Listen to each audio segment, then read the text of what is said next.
Selamat datang di press screening dan press conference film Exil, sebuah film menggetarkan karya Lola Amaria, disutradarai dan diproduseri oleh Lola Amaria. Ini wajahnya masih sembab-sembab semua karena tidak menyangka. Di mana Mbak? Di tengah boleh. Saya duduk ya, nggak apa-apa ya? Duduk-duduk ya.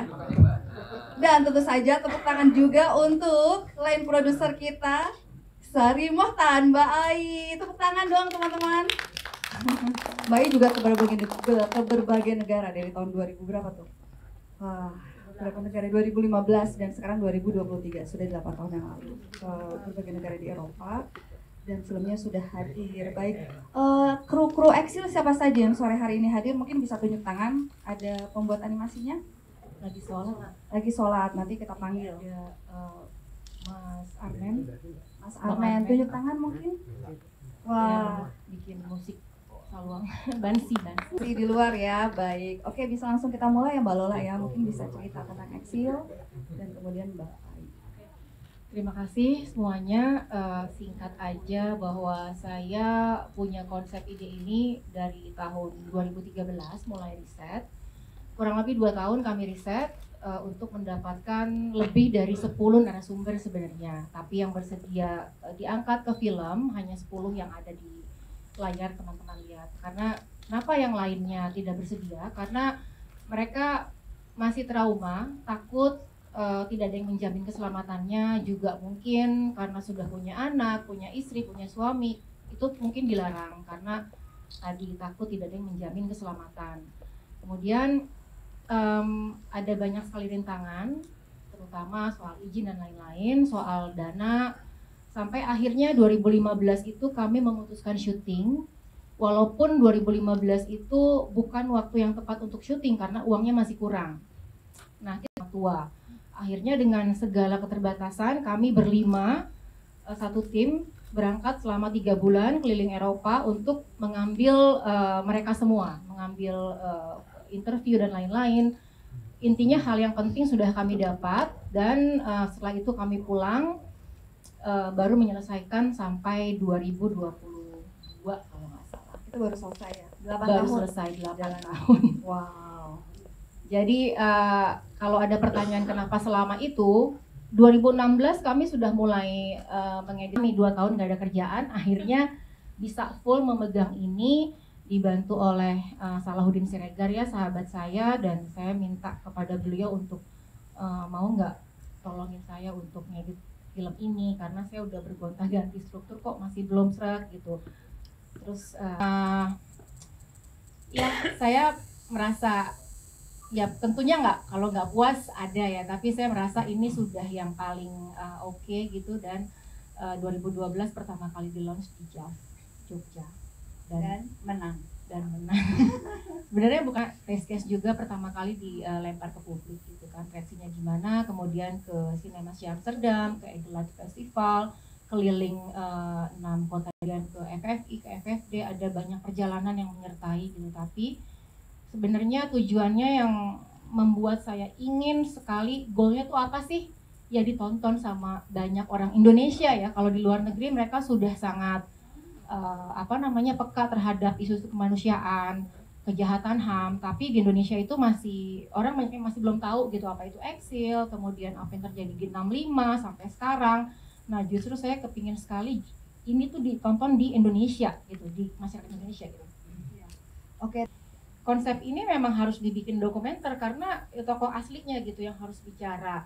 Kalau misalnya dibuat fiksi agak kurang kena gitu ya, dan saya memang si tokoh-tokoh asli ini yang harus bicara tentang pengalamannya, jujur dengan ya, kalau kita lihat tadi di salah satu tokoh yang dia bilang kenapa nggak menikah lagi, ya gimana, istri saya, anak saya masih SMA, jadi nggak bisa ditinggal, jadi ya udah, ya cerai saja. Ketika ngomong cerai itu mukanya juga kayak nggak terima, tapi ya mau gimana, itu kan kelihatan kalau tokohnya sendiri yang memang punya beban gitu. Kalau diperankan orang lain akan beda gitu. Jadi memang sampai sekarang pun saya masih belajar ya, dokumenter tuh kayak sulit banget. Dokumenter sulit banget, tapi penghargaannya udah banyak banget gitu ya. Alhamdulillah. Dan memang emosional ya, jadi emosinya dapat gitu ya filmnya. Oke, baik Mbak Lola, terima kasih. Sekarang ke Mbak Ai, bisa ceritakan pengalamannya Mbak Ai. Selamat sore semua, terima kasih sebelumnya. Pertama kali diajak oleh Lola, kita berdiskusi tentang rencana niat Lola untuk membuat dokumenter Excel ini itu di tahun 2013. Kemudian ditanya saya tertarik atau enggak, kemudian saya bilang saya sangat tertarik karena terutama film ini akan mengangkat dan melihat dari sisi kemanusiaannya, tidak semata-mata dari politik dan sebagainya, tapi kita melihat sebuah cerita perjalanan manusia yang harus bertahan sedemikian lama di negara orang, dan kita melihat bahwa mereka usianya sudah menua dan mereka mencoba menceritakan segala macam perjuangan mereka. Itu yang menarik buat saya. Jadi ketika ditawarkan itu saya udah nggak mikir apa-apa untuk bisa kata Lola. Dan ketika Pak Min meninggal itu menjadi titik balik kita semua untuk kayaknya kita harus bikin sekarang atau malah nggak kejadian nantinya, karena narasumber yang kita miliki ini sudah usianya sudah lanjut dan ya nanti dia tidak bisa kembali menceritakan perjuangannya, pengalaman hidupnya dan sebagainya, sampai akhirnya kita bilang ya udah kita coba, kita jalan, ya kita coba atur semuanya lah. Semoga dengan dana yang kita miliki saat itu cukup dan membawa hasil yang baik, dan alhamdulillah itu tercapai, terwujud. Dan memang seperti kata Lola, perjalanan film ini tidak pendek, tapi juga menurut saya mungkin itu juga berbagai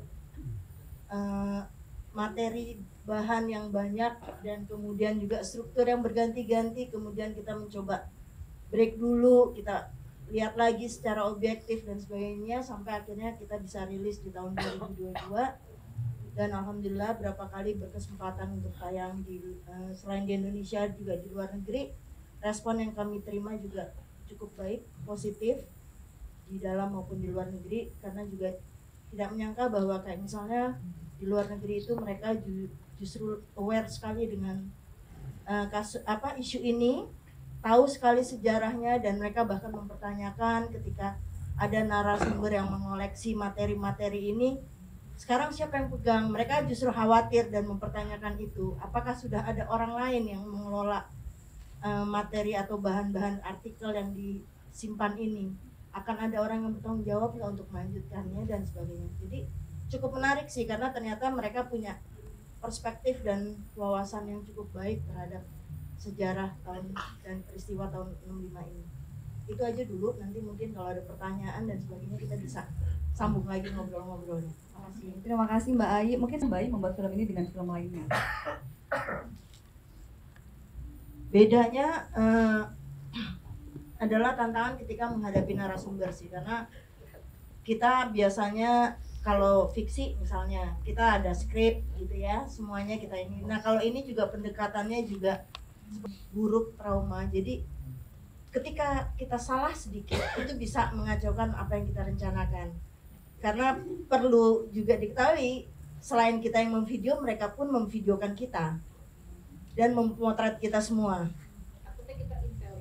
Takut kita nanti pada akhirnya kayak mencuri informasi mereka dan sebagainya. Jadi ya udah kita menerima itu, kita jadinya ya mengerti itu, dan kemudian kita, karena sampai detik kita datang ke rumahnya pun sebetulnya mereka masih ada kekhawatiran, karena bagi mereka tetap kita adalah orang asing, ada orang yang masih mencurigai kita, tapi kita menerima itu dengan baik karena kita tahu alasan di belakang itu semua. Dan makanya pendekatan itulah yang kita harus hati-hati dan jaga supaya kepercayaan mereka terus bertambah, karena kita cukup lama akan bertemu dan mengobrol, diskusi sama mereka, menginterview mereka, bahkan mereka sampai bisa men-share hal-hal yang pribadi seperti itu tahapan-tahapan pendekatannya tuh menarik dan cukup challenging sih. Karena kita harus kayak betul-betul merasa dekat dengan mereka, ikut masak, ikut cuci piring, ikut nata. Jadi pendekatan yang membuat mereka nyaman dan mereka tahu bahwa kita itu tidak punya niat buruk ke mereka. Gitu. Mungkin Lola menambahin lah. percaya juga kan, itu seru juga gitu. Nah, kita harus beri kesempatan juga kepada dua anak muda yang di kanan dan kiri ini untuk berbicara. Itu bisa mengerjakan gitu, dapat kesempatan mengerjakan proyek film gitu, yang mana juga sebenarnya kan pembahasannya juga sensitif ya bisa dibilang gitu kan. Pertama-tama waktu pas saya bisa bergabung, bismillah saya kerjain aja gitu. Terus kemudian waktu itu juga sempat kepikiran, oh kan saya cerita sedikit backgroundnya kan sebagai seorang ilustrator sebenarnya, dimana sebenarnya kalau secara teknis saya juga untuk menggerakkan visual itu, hasil ilustrasi, aset ilustrasi itu juga saya pada dasarnya tidak punya kemampuan untuk itu, yang mana saya harus cari seorang partner. Terus ya akhirnya saya ajak teman saya Kentara Nova, waktu juga akhirnya diajakin dan lancar gitu mau untuk kerjaan proyek ini gitu kan. Terus apa lagi ya? Ya, selamat sore semua. Sama seperti Pen atau nama aslinya Wahyu. Keterlibatan saya di sini adalah ya sebagai animator, Pen sebagai ilustrator, di mana saya tidak tahu menahu soal ini sampai akhirnya Pen secara personal, Ken, lu mau nggak nih kerjaan ulo lah di film tentang pixel ini. Wah, berat tuh Pen. Tapi ya udah deh, saya ngerasa punya cita-cita juga sebagai pengen lah jadi kayak Lola gitu, produser, director gitu kan. Ya mungkin langkah-langkah kecil yang harus saya ambil. Saya juga mengenai isu sensitif juga saya berkonsultasi dengan bapak saya. Beliau adalah cucu perintis kemerdekaan, jadi sangat tahu politik. Jadi saya tanya, nih gimana Pak? Ya jalan aja. Wah ini, ya udah saya jalani. Ya kalau dibilang susah-susah gampang karena lebih berat ketika proses untuk menggambarkannya seperti apa, ini jalan ceritanya seperti apa. Karena kan kita berdua ini dipilih untuk menggambarkan situasi yang tidak terekam oleh video, situasi yang digambarkannya sulit. Gimana ya, akhirnya mungkin dengan segi kreativitas dari Bu Lola untuk memilih kita bikin visualisasi seperti itu tadi, yang mungkin teman-teman tadi lihat hitam putih itu. Nah itu kita yang itu hasil kerja kita. Saya berterima kasih banyak sama Bu Lola juga bisa bergabung dalam proyek ini. Itu deg-degan. Mungkin itu dulu aja, takut terlalu panjang. Terima kasih.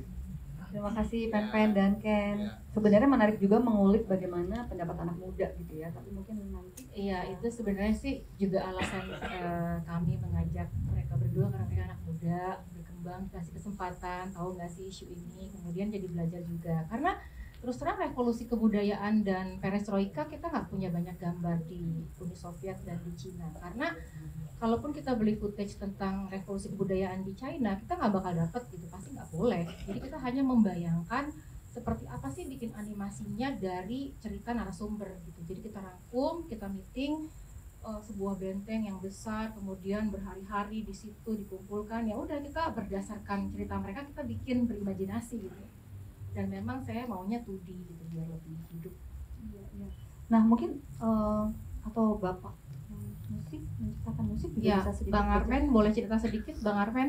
Aku tertarik, kemudian ketemu bincang Mbak Lola itu September 2022. Mbak Lola itu cuma kirim gambar pendek. Saya membayangkan ketika kebetulan memang salah satu itu Pak Tom Elias itu orang Minang. Ya, itu yang saya ambil. Saya merasakan sedikit ada kesedihan beliau itu. Di dalam tidur dia itu ibunya pergi. Saya membayangkan itu. Maka saya kirim lagu aja. Dalam yang tadi itu ada cerita lagu itu di dalam tidur itu. Beberapa petikan saluang opening yang saya isi di studio. Udah beberapa juga kumpulan musik yang harus saya kirim ke Mbak Lola. Itu aja. Saya secara panjangnya film ini kan baru di kemarin di putar perdana itu baru saya lihat, oh ini saya nggak tahu juga kalau ya. Tapi terima kasih itu tadi sudah dijadikan.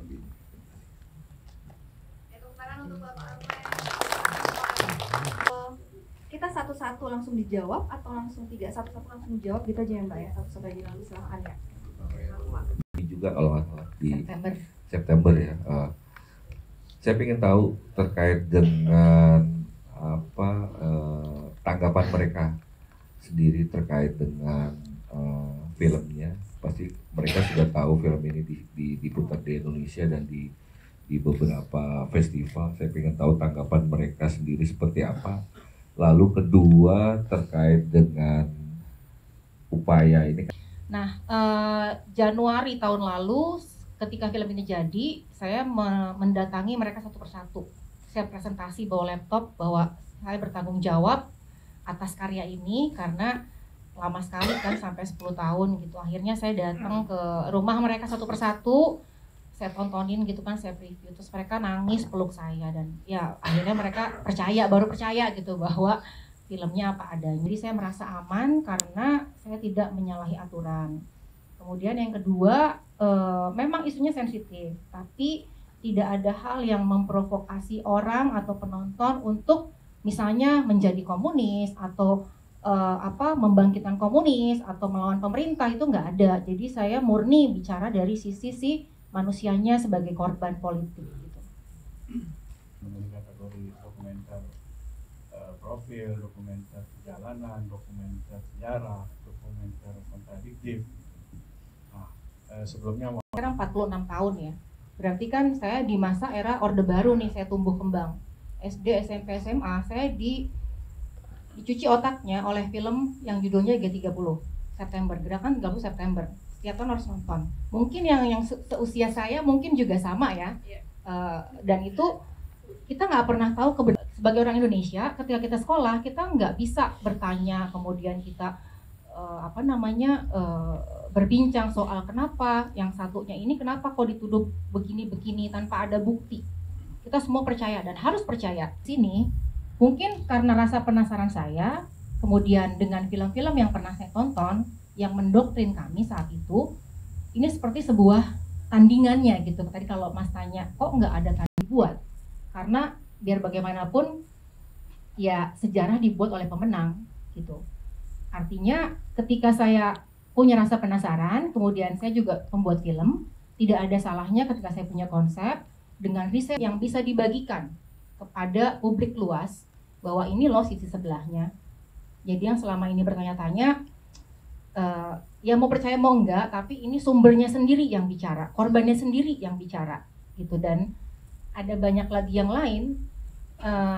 Artinya kalau lihat dari awal sampai akhir, kami di sini melakukan sebuah perjalanan pencarian ke Eropa untuk mencari jawaban-jawaban yang tidak terjawab. Seperti sebenarnya belum tentu dia PKI misalnya.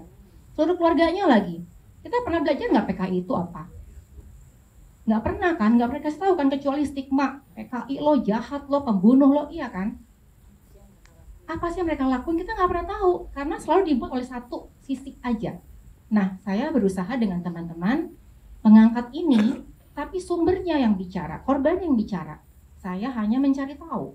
Dan alangkah baiknya kalau hal yang kami tahu ini dibagikan kepada publik untuk sebagai pelajaran. Gitu, makasih. Oh iya. Oh, Mbak mau nambahin? Mau tambah sedikit sama ini kita baca, kita dengar, kita lihat. Dan sebetulnya kita mau menampilkan perspektif point of view dari mereka-mereka yang menjalani itu. Sehingga kita dapat perspektif baru mengenai hal ini dari sisi yang berbeda. Dan ini yang nantinya akan kita lempar kembali ke masyarakat untuk lebih memilih mana yang sebetulnya. Mana yang mereka bisa percaya, mana yang mereka akan anggap itu sebagai kebenaran dan sebagainya. Jadi ini masih terbuka ruang diskusinya, tapi maksudnya kalau ditanya goalnya kita adalah untuk dari sudut pandang mereka-mereka yang menjalani quote-unquote hukuman untuk mereka yang dibuat oleh negara tanpa jelas mereka kenapa dan apa yang salah dengan mereka, seperti itu sih gitu. Oke, yang lainnya ada yang mau menambahkan? Terima kasih tuh. Selamat lah. Terima kasih Kang Didang. Jadi gini, waktu kita itu mendekati mereka pun bukan hal yang mudah ya. Jadi itu saya butuh waktu setahun untuk meyakinkan bahwa kami memang benar-benar mau membuat film. Karena kita semua orang baru, dia nggak kenal siapa saya, siapa kita. Jadi ketika mereka cerita tentang keeksilannya, mereka mau cerita. Tapi begitu saya bawa kamera, bawa zoom, mereka langsung mukanya berubah dan menolak bahwa kamu ini siapa sebenarnya? Siapa yang ngutus kamu ke sini? Kamu uang dari mana? Apa organisasi kamu? Partai kamu apa? Siapa yang ngutus kamu? Pokoknya tuh kayak galak banget. Jadi reviews gitu. Saya jadi bingung ini kenapa berubah. Akhirnya memang mereka takut karena dipikir saya intel.